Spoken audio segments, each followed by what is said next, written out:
इन्होंने तो वहां नमाज भी पढ़वाने का काम किया था। नहीं, कभी नमाज नहीं पढ़ी, कभी नमाज नहीं वहाँ पर पढ़ी गई थी।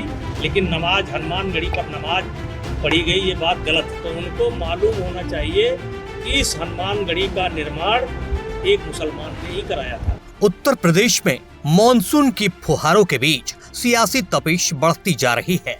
देश के सबसे बड़े सूबे में चुनावी सरगर्मियां बढ़ते ही बयानों के तीर भी चलने लगे हैं।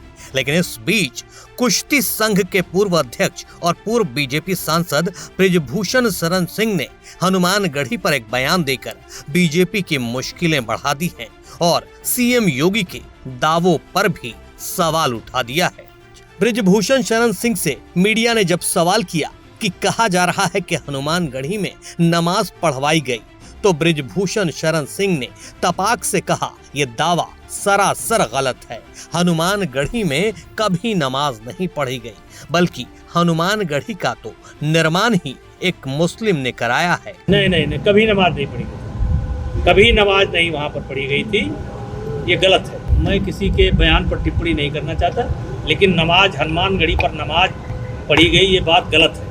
लेकिन जो लोग नमाज की बात उठाते हैं पढ़ी गई, तो उनको मालूम होना चाहिए कि इस हनुमानगढ़ी का निर्माण एक मुसलमान ने ही कराया था।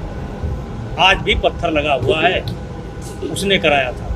ये बाराबंकी का कोई मुस्लिम समाज का नाम हमें संजोग से नहीं याद है, लेकिन ये हनुमानगढ़ी का निर्माण ही कराया है। दरअसल चुनावी मौसम में बृजभूषण शरण सिंह का ये बयान इसलिए सियासी गलियारों में चर्चा का विषय बन गया है क्योंकि किसी और ने नहीं बल्कि खुद सीएम योगी ने हाल के अयोध्या दौरे के दौरान मंच से ये दावा किया था कि हनुमानगढ़ी में नमाज पढ़वाई गई थी। सुनिए सीएम योगी का वो बयान। इन्होंने तो हमारी पवित्र हनुमानगढ़ी में इन्होंने तो वहां नमाज भी पढ़वाने का काम किया था। आप सोचो,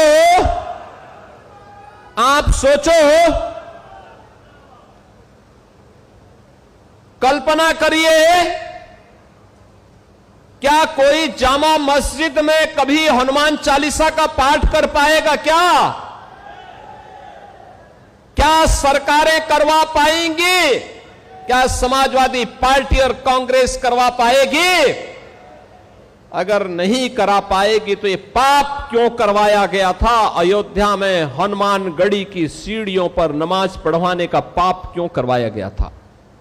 सीएम योगी आदित्यनाथ ने न सिर्फ कांग्रेस और सपा पर इल्जाम लगाते हुए हनुमानगढ़ी में नमाज पढ़वाए जाने की बात कही थी, बल्कि जामा मस्जिद में हनुमान चालीसा पढ़ाने की बात कहकर कांग्रेस और सपा को घेरा था। लेकिन अब उसी दावे पर बृजभूषण ने सवाल उठा दिए हैं। हालांकि बृजभूषण से सवाल तो मथुरा में शुरू होने वाले कार सेवा पर भी हुआ, लेकिन वहां बृजभूषण शरण सिंह ने चुप रहना ही मुनासिब समझा। से जुड़े रहे हैं आप, एक बार फिर कार सेवा का ऐलान हो रहा है मथुरा में, क्या कहेंगे आप? संत समाज ने हुंकार भरी है अक्टूबर में 9 अक्टूबर को। सब विषय पर बोलना हमारा जरूरी नहीं है। आप भी चाहते हैं कि मंदिर बने? सब विषय पर बोलना हमारा जरूरी, हमारे कहने से अगर कि हम कह दें वो हो जाए, तो हम तो बहुत कुछ दिल में हमारे बहुत कुछ कह सकते हैं, लेकिन कहीं से गारंटी दिलवाओ कि हम कह दें तो हो जाए। सोनू मांझू से सरकार बात क्यों नहीं कर पा रही है? अब ये हमारा विषय नहीं है।